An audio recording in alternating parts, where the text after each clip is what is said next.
Hi, welcome to my channel. My name is Nelson Marande, and today is a new episode, actually not new, but another episode on how to improve or enhance your videos. That is why we have this here, and I'm actually going to dwell more on the gimbal aspect of shooting.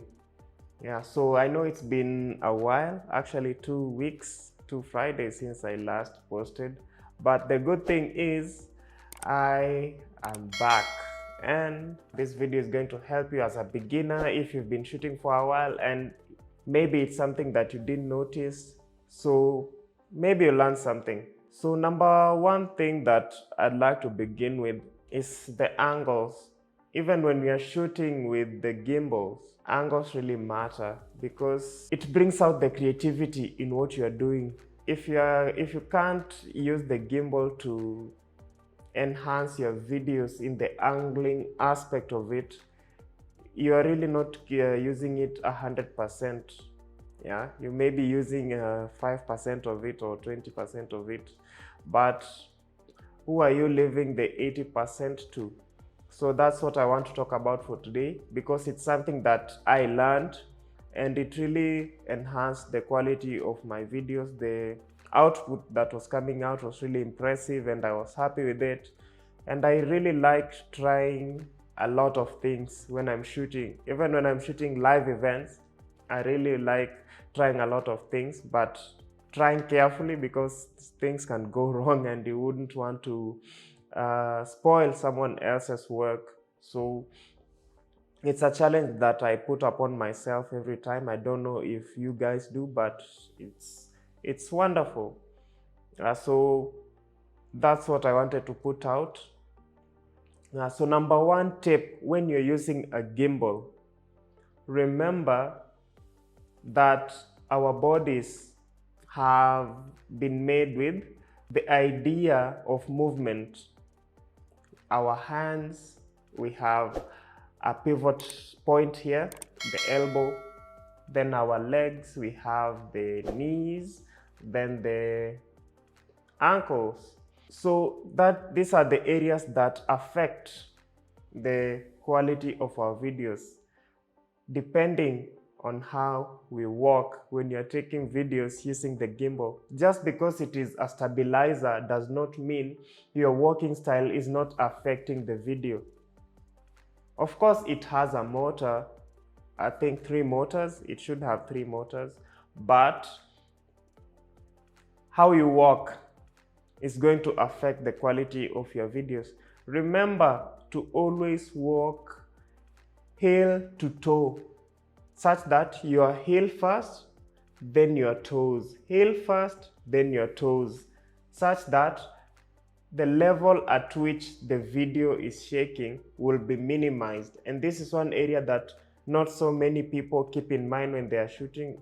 Maybe some people are absent-minded when they are shooting, because actually there's a time we hired a guy, and this was the time I was really thinking of how to change how we do our videos. So I proposed maybe let's hire someone else to do it so that it becomes different than what we are used to. So we did, and we gave this person this stabilizer, but the person, it was a wedding, when the bridal party was coming in or going out, or when there was dancing, the videographer would also dance, not knowing that he's also affecting the quality of the video. And I don't know how that happens, but yeah, it really affects the quality of the video, because you begin to see the video moving up and down, and it really is distracting to the eye, and it doesn't show, it is not just a good show. So this is one area that we need to remember. Just because it is a gimbal does not mean it is going to stabilize it 100%. We also need to put the effort.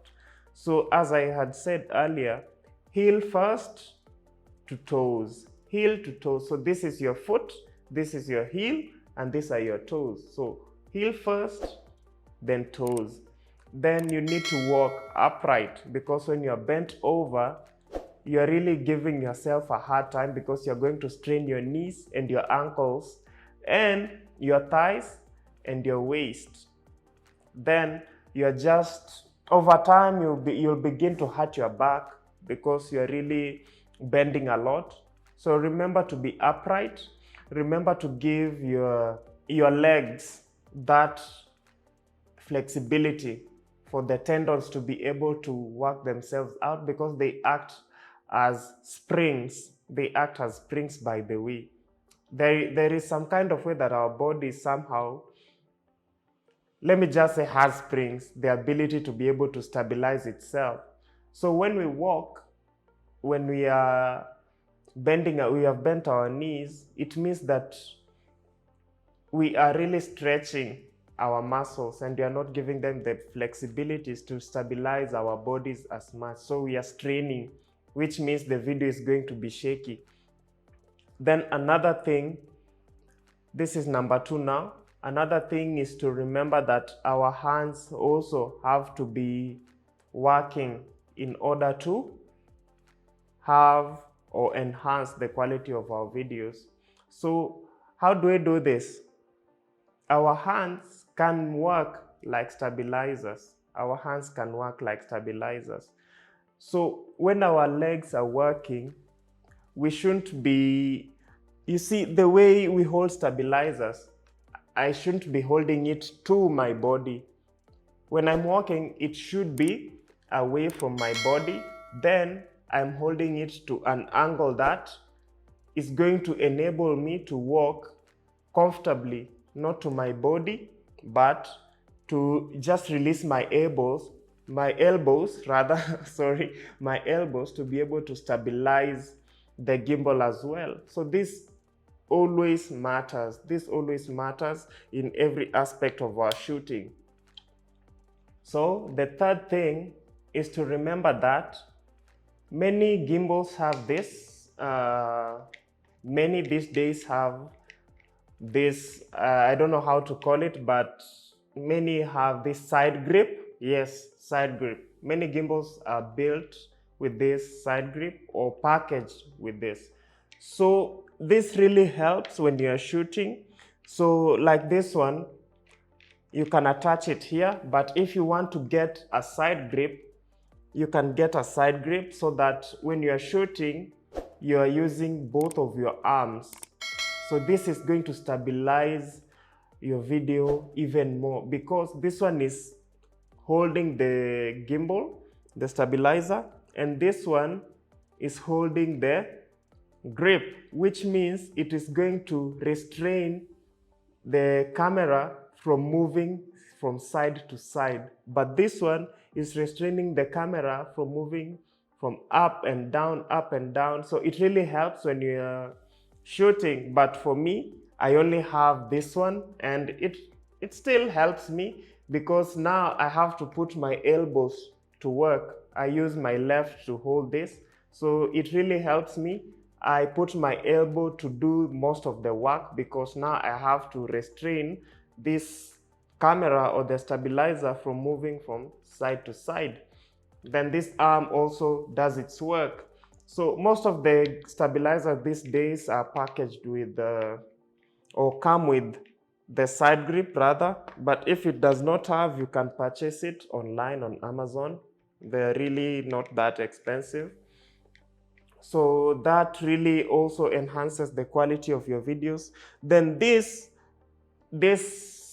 side grip, well, for me this is not a side grip, but this one really helps me when I am shooting and I want to approach the subject from a lower angle. How do I do this? This assists me when I'm shooting from a lower angle. I don't have to put my right arm to more stress.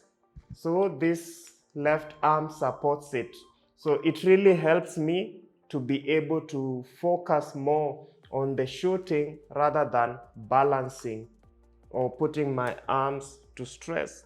This is something that has helped me to enhance my videos, and it's something that I really appreciate, because I remember when I started using the stabilizers, I really had a hard time because the one I was using was a Zion. I can't remember it was Zion what or which type, but it was a friend who was lending me the stabilizer. So it didn't come with the side grip or the one that you can put here in the middle. So it was really hard to balance it. I was wondering, is there another way they can make them such that it's easier for you to hold it? Yeah, but I'm thankful that they heard our cry, and now we have them these days, and you can purchase them third party, and they're usable with any gimbal. So that's point number 3. So going to point number 4, it really helps when you are shooting, as I was saying in the third or second point, I think it was the second point, when you are shooting, not to hold the stabilizer to your body or closer to you, because there's going to be a little bit of shake, which is very noticeable. So what you want to do is push the stabilizer a bit away, then angle it this way such that you are putting the motors to work.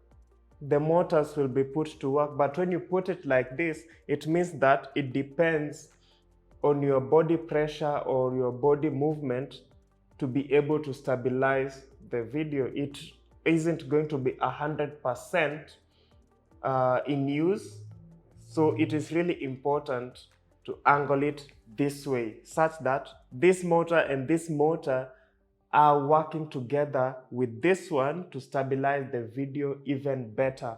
Remember that your elbows are put to work also in this one. So putting your elbows like this tighter to your body is going to also affect the stability of your videos. So this is something that you need to also remember. So when you figure this out, it is going to help you to have more stable videos if you are using gimbals. But if you are not, it is harder to use your hands only to stabilize your videos. But you can try, but it isn't going to work out 100%. But when you're beginning, when you're starting off, it is better to learn to first shoot stable videos hands only when you are a beginner. It really helps, and I would advise that, such that when you have the gimbal now, you are able now to use it rather to its full potential. So that is point number 4. So I hope you've learned something. That is all I have for today. And remember to always learn something each and every day as a creative. If you're doing photography and learning videography, remember to always learn something. It will come in handy when you're in the field. So thank you for watching this video.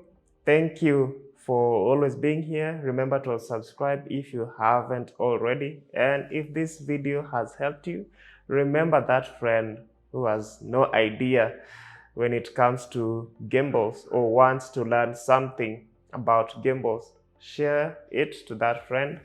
Be your brother's keeper. Yeah, so thank you. Bye.